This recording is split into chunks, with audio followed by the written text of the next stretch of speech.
sumbangan tersebut sudah dilakukan sejak hari Senin pagi lalu. Meski tak banyak, dana tersebut dinilai akan membantu pemenangan Joko Widodo Yusuf Kala. Namun sejumlah warga mengaku bahwa sumbangan yang mereka berikan sebenarnya berasal dari Ketua Relawan Jokowi JK. Ibu menyumbangkan sejumlah uang mungkin ke kotak yang disediakan oleh panitia? Ya. Ya. Uangnya dari mana Ibu dapatnya? Dikasih Pak Yon. Oh, dikasih. Oh, berarti bukan uang Ibu sendiri tadi? Bukan, anaknya ada kan. Pemirsa, di hari jadinya ke-487, DKI Jakarta mendapat kado pahit dari Badan Pemeriksa Keuangan BPK.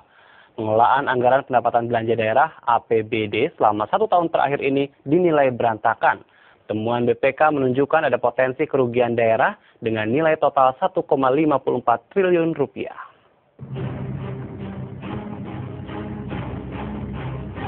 Pengelolaan anggaran pendapatan belanja daerah APBD DKI Jakarta selama 1 tahun ini berantakan. Ini terbukti dari laporan Badan Pemeriksa Keuangan BPK yang menyebutkan sistem pengendalian intern melemah, pelanggaran kepatuhan yang bersifat material meningkat, dan nilai aset tidak memiliki pertanggungjawaban. Predikat pengelolaan APBD untuk DKI pun turun menjadi wajar dengan pengecualian WTP. Padahal berturut-turut selama 2 tahun ke belakang, DKI selalu mendapatkan predikat WTP, wajar tanpa pengecualian. Forum Indonesia untuk Transparansi Anggaran Fitra menilai, Gubernur DKI Jakarta Joko Widodo tidak memiliki kemampuan dalam mengelola keuangan. Direktur Investigasi dan Advokasi Fitra Ucok Sky Kadafi menyebut, Joko Widodo melakukan pembiaran dan kurang melakukan pengawasan terhadap keuangan Pemprov DKI Jakarta. Itu ada dinas PU ya, ada pendidikan, ada kesehatan. Ini semua sebetulnya adalah dinas-dinas kesayangannya Jokowi. Karena ini memang semua pelayanan masyarakat ya. Jadi makanya lebih baik ini dilakukan penyidikan ya atas potensi kerugian ini supaya jelas siapa-siapa yang menikmati kerugian negara ini. Gitu. Joko Widodo selama ini dinilai hanya mengedepankan pencitraan, namun kurang pandai dalam melakukan pengelolaan keuangan. Komitmen Pemprov DKI atas akuntabilitas dalam pengelolaan keuangan daerah pun terbukti sangat lemah. Jokowi itu kurang cerdas ya dalam mengelola keuangan DKI ini. Dia kelihatan memang tidak mampu. Makanya mungkin kalau dia tidak mampu, yang dikedepankan adalah pencitraan dirinya, gitu. Jadi ketika pencitraan dirinya ke publik, orang terhipnotis, tapi dia tidak mampu dalam mengelola keuangan. Seperti diketahui, temuan Badan Pemeriksaan Keuangan atas APBD DKI Jakarta 2013 menunjukkan ada 86 proyek yang ganjil, sehingga berpotensi merugikan daerah dengan nilai total 1,54 triliun rupiah. Adapun dinas yang terlibat diantaranya Dinas Pekerjaan Umum, Dinas Kesehatan, Dinas Pendidikan, dan Dinas Perhubungan.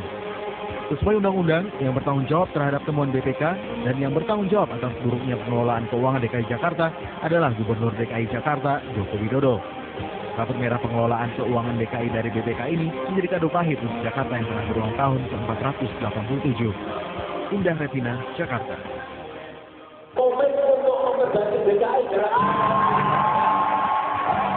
Jokowi itu biarlah dulu dia fokus sebagai gubernur DKI. Jangan tiba-tiba dicampur aduk. Nanti negeri ini tidak punya nilai. Nanti ini kacau negeri ini. Tapi jangan tiba-tiba karena dia terkena Jakarta tiba-tiba bisa lakukan presiden, bisa hancur negeri ini, bisa masalah negeri ini. Sekarang aja itu saya di mana-mana dengar rakyat itu marah gara-gara BBM dinaikkan oleh Yusuf Kala.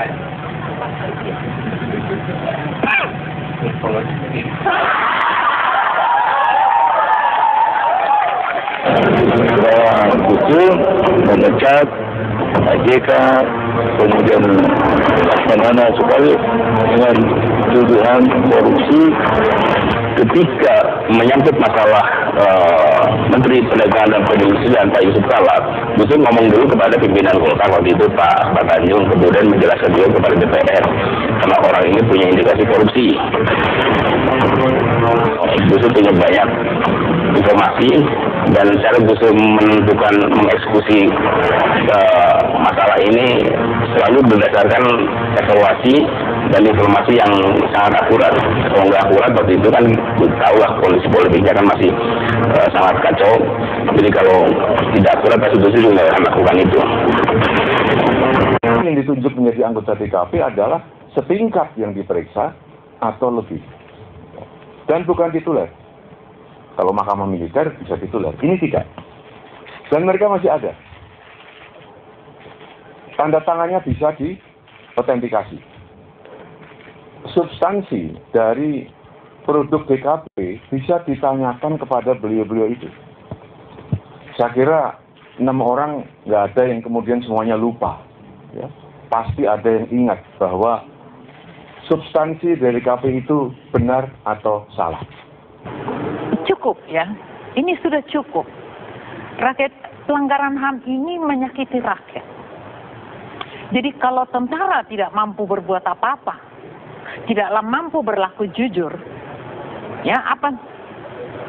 Paling tidak jangan dimanfaatkan pada momentum-momentum rakyat seperti sekarang. Anda merasa seperti momentum-momentum itu justru dimanfaatkan saat ini? Oh iya, ya, saya merasa begitu. Artinya sekarang saya misalnya kayak Prabowo ini, emang saya juga termasuk yang menunggu, tidak hanya Prabowo tentunya. Ada Wiranto, ada Sutioso. Aku menunggu banget apa sih yang terjadi pada mereka, tapi karena sekarang yang disorot Prabowo, lalu yang diributkan surat DKP. Iya, DKP. Surat DKP ini nggak penting, karena itu aja bisa batal demi hukum ya, karena kalau sesuai aturan dari TNI atau Pangap waktu itu 95, ini saya tahu juga dari salah satu jenderal juga yang sampai saya melakukan penelitian sebenarnya what is that gitu. Terus ini off the record ya, beliau mengatakan enggak, itu ada peraturan baku di TNI yang sudah dilanggar. Jadi harusnya Dewan Kehormatan itu dibentuk setelah Prabowo diadili di mahkamah militer pada saat itu seharusnya. Harusnya. Jadi artinya tidak boleh Dewan Kehormatan dibentuk sebelum ada keputusan hukum dari mahkamah militer. Itu satu hal. Yang sekarang beredar saat ini adalah statusnya menurut Mbak Ratna sendiri tidak sah gitu. Ya tidak sah dong. Kenapa itu? Karena dia Prabowo belum diadili kan. Itu satu hal. Lalu hal kedua juga anggota Dewan Kehormatan tidak boleh harus satu tingkat lebih tinggi dari si orang yang diperiksa. Dan pada saat itu hanya Subagio HS yang di atas Prabowo. Artinya ada dua unsur yang sangat penting yang saya rasa sudah ditabrak. Nah ini yang perlu dipertanyakan loh. Itu kenapa seperti itu? Satu. Lalu ada sebenarnya upaya masyarakat sipil yang waktu itu disebut tim investigasi, tim pencari fakta gabungan TGP. Ini juga kan ini aja yang dicari gitu kan. Kalau dia kan nggak ada menyebut Prabowo terlibat, bahkan hanya direkomendasikan kepada pemerintah gitu untuk meneliti ulang gitu. Lalu pemerintah meneliti lagi, lalu ternyata tidak terbukti dan itu dituangkan dalam sebuah surat yang terbit di Seknek. Tentunya ada satu prosedur bahwa segala surat menyurat, segala keputusan yang menyangkut TNI atau ABRI saat itu ya, disimpan di Sekretariat Umum Mabes TNI, ya, Sekretariat Umum Mabes ABRI saat itu. Saya sudah tanya kepada Kasetum saya, apakah dokumen DKP itu ada di Mabes TNI? Tidak ada DKP, diulangi, dokumen DKP itu tidak ada di Mabes TNI. Saya sudah cek kepada Kasetum yang bertanggung jawab untuk mengamankan arsip-arsip itu. Kalau saya ditanya, apakah itu benar atau tidak, saya sendiri belum pernah membaca DKP itu. Karena saya lihat DKP itu banyak versinya. Ya, di YouTube lah, di mana tidak itu, banyak itu. Jadi saya tidak bisa mengomentari itu benar atau tidak, karena saya sendiri tidak pernah melihat barang itu. Meski Elsa merupakan salah satu pendiri Hanura, namun ia tetap menyesalkan keterangan Wiranto karena jika seseorang dinyatakan dipecat dari jabatannya, seharusnya sudah ada keputusan pengadilan. Namun dalam kasus ini, Prabowo tidak pernah masuk ke proses pengadilan dan disidangkan di Mahkamah Militer. Bahkan ketika mendampingi Megawati pada pemilu 2009, isu ini tidak pernah diangkat ke publik. Saya prihatin dan sangat menjaga agar Bapak Wiranto sebagai Bapak Partai Hanura jangan sampai ditekan oleh koalisi untuk menyatakan sesuatu yang tidak benar dengan menjatuhkan nama baik Prabowo. Karena saya sendiri ngalamin bagaimana seorang Pak Wiranto bisa loh merekayasa sebuah cerita bahwa saya membuat pelatihan tentara di Bogor. Kapan? Artinya kalau misalnya begitu, Anda tadi sudah bilang Pak Wiranto bisa merekayasa semua cerita, tidak tertutup kemungkinan bahwa cerita-cerita yang kita dengar saat ini juga hasil rekayasa pada saat itu. Ya tadi kan di awal saya sudah bilang keahlian BIN pada intelijen pada saat itu yang merekayasa cerita. Kita kontras lagi mengugat pengadilan sedang jalan gugatan kita kepada Pak Wiranto bahwa putusan DKP dulu menyatakan bahwa penculikan itu karena perintah orang dan kemudian orangnya dilakukan tindakan. Tapi begitu di sidang pengakuannya ini atas hati nurani macam-macam. Ini kan kasihan rakyat. Adalah begini, kalau menurut saya bahwa kalau misalnya Prabowo atau siapa tidak terbukti, itu lebih baik di pengadilan. Dan Prabowo kenapa sih tidak ditarik aja ke menjadi saksi keterangannya? Kalau dia ada bukti-bukti tersangka, kenapa tidak dibawa ke pengadilan saja? Iya. Jadi ini kalau menurut saya, kemudian kasus ini menjadi komunitasnya politik dan itu tumpang medisnya jadi kacau begini. Ya. Itu yang sejak awal kita sampaikan bahwa pengadilan ini membutuhkan itu tidak saja keluarga orang hilang, tidak saja masyarakat, tapi Prabowo sendiri itu juga butuh pengadilan untuk membuktikan bahwa dia salah atau tidak. Setuju. Memang harus digugat ini. Kalau ada kontestasi hukum untuk membuktikan satu proses dan itu dibutuhkan. Sekarang sebenarnya ini kan sekarang ini nggak pernah ada kontestasi hukum secara jelas sampai benar decision itu. Saya yakin benar. Ini kan persoalannya begini. Orang nggak tahu sebenarnya Pak Prabowo itu benar milik atau tidak. Investigasi mengarah ke itu. Tapi dia sendiri kan nggak pernah ngomong. Berapa besar sih otoritas dia untuk melakukan itu sekian lama? Bagaimana otoritas di atas dia mengetahui tentang itu? Ada nggak pernah dilaporkan tapi tidak ada tindakan dari atasan untuk menghentikan macam-macam? Ini kan nggak ada yang tahu. Jadi ada satu ruang antar tebel di situ nggak tersentuh. Nah ini perlu ruang. Jadi ini saya kira semua. Jadi begini harus digugat memang. Ya, itu dia tadi disampaikan oleh almarhum Munir mengenai apa yang terjadi pada tahun 98 yang ditujukan pada Prabowo. Mbak Ratna, apa komentarnya? Ya, ini kan berarti kan yang dikeluhkan salah satu poinnya adalah DKP, ya kan? Dia hanya tidak menyebut eksplisit bahwa kenapa tidak dikirimkan ke pengadilan. Nah, cuman belakangan aku mungkin kalau almarhum masih ada di sini, kita bisa kongko gitu. Ya, kok ternyata begitu ya gitu. Yang juga kalau saya lihat gambar ini tadi yang sangat menyedihkan buat saya karena tidak lama setelah ini Munir terbunuh ya. Setelah dia apakah itu ada kaitannya kita nggak tahu, tapi sampai sekarang pun persoalan Munir kan tidak terungkap gitu. Mas Guru menilai figurnya Pak Jokowi belum ada ya? Ya betul, belum saatnya. Penolakan pribadi ini terkait tugas Joko Widodo sebagai Gubernur DKI Jakarta dan kemampuan diplomasi internasional yang harus dimiliki sebagai seorang Presiden Republik Indonesia. Sejumlah tokoh partai berbelok arah dan meninggalkan poros tempat partai politiknya bernaung. Haritanu Sudibyo adalah salah satunya. Secara resmi mengundurkan diri dari Partai Hanura, mendukung pasangan Prabowo Subianto. Padahal Hanura telah menyatakan berkoalisi dengan PDI Perjuangan, Nasdem, dan PKB mendukung pasangan Joko Widodo Yusuf Kala. Selain Haritanu, mantan Ketua DPP Hanura, Fuad Bawazir, resmi memberikan dukungan kepada pasangan Prabowo Subianto Hatta Rajasa. Hal yang sama dilakukan Ketua Dewan Pertimbangan Partai Nasdem Rahmawati Soekarno Putri yang menyatakan dukungan kepada calon yang diusung Partai Gerindra. Dari Partai Kebangkitan Bangsa, kekecewaan Satria berkitar. Rhoma Irama akan manuver Ketua Umum Muhaimin Iskandar berbuah penarikan dukungan. Rhoma Irama menyatakan siap merapat ke Prabowo. Kalau saya pribadi ya pasti saya pilih Pak Prabowo, itu aja.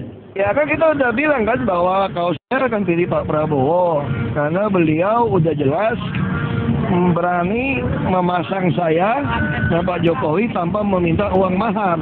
Karena persoalan pilkada di Indonesia ini, pilkada ini rata-rata Mereka minta uang mahar.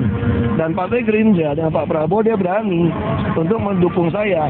Makanya saya harapkan kalau beliau jadi presiden, beliau bisa berani menerapkan siapapun mau jadi kepala daerah itu diperiksa hartanya.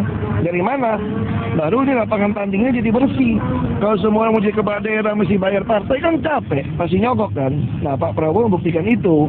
Dan Pak Prabowo juga membuktikan bahwa Indonesia ini memang kita Bhinneka Tunggal Ika harus kita genggam erat. Anda berada dalam posisi tidak enak tidak Pak Ahok? Karena bos Anda dua nih, Jokowi bos dong, Pak Prabowo bos dong. Jadi nanti kalau dua-duanya maju, Basuki Cahayapurnama nih di mana? Oh, saya pasti pilih Pak Prabowo sebagai kader Gerindra. Oh gitu? Pasti dong. Tapi dalam beberapa segmen pemaparan debat kemarin, beberapa kali Pak Prabowo ini menegaskan berani untuk menaikkan gaji, berani untuk meningkatkan anggaran atau gaji dokter, gaji perawat, gaji dan lain-lain, berani. Kemudian Pak Jokowi memaparkan selalu berbalik pada sistem. Dibutuhkan saat ini seperti pemimpin yang mana sih, Pak? Pemimpin berani. Karena apa? Oleh karena kalau Pak Prabowo tadi mengatakan berani memberi, ya. Tetapi sekaligus kan Pak Prabowo pada awalnya mengatakan dari mana, bagaimana caranya. Sehingga demikian juga harus berani untuk memperoleh uang yang akan dipakai dengan berani membela rakyat kecil.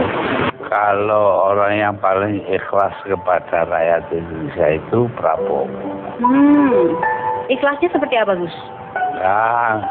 Ya banyak lah. Yang dia bikin itu menunjukkan betapa dia ikhlas betul kepada rakyat Indonesia. Saya menyebut diri saya sendiri, mengklaim diri saya sendiri adalah penyambung lidah Gus Dur. Untuk memilih nomor satu.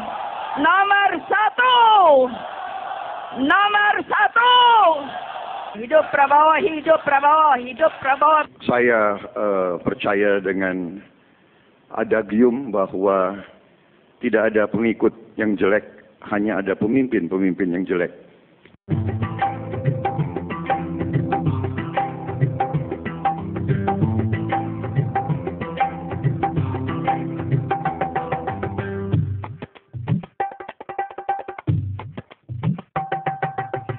Sudah saatnya untuk kita bangkit. Terpuruk tak boleh terlalu lama. Jangan ulang kesalahan, belajar dari pengalaman. Oh ya, oh ya. Kita butuh pemimpin yang kuat. Kita butuh pemimpin yang tegas, yang bisa bawa bangsa ini menjadi bangsa nomor satu. Sekarang atau tidak sama sekali. Sekarang atau tidak sama sekali. Inilah satu-satunya kesempatan kita untuk jadi bangsa yang besar dan ditakuti, bangsa yang disegani, dihormati. Saya Prabowo Subianto. Kita harus memiliki pemerintah yang bersih, yang kuat.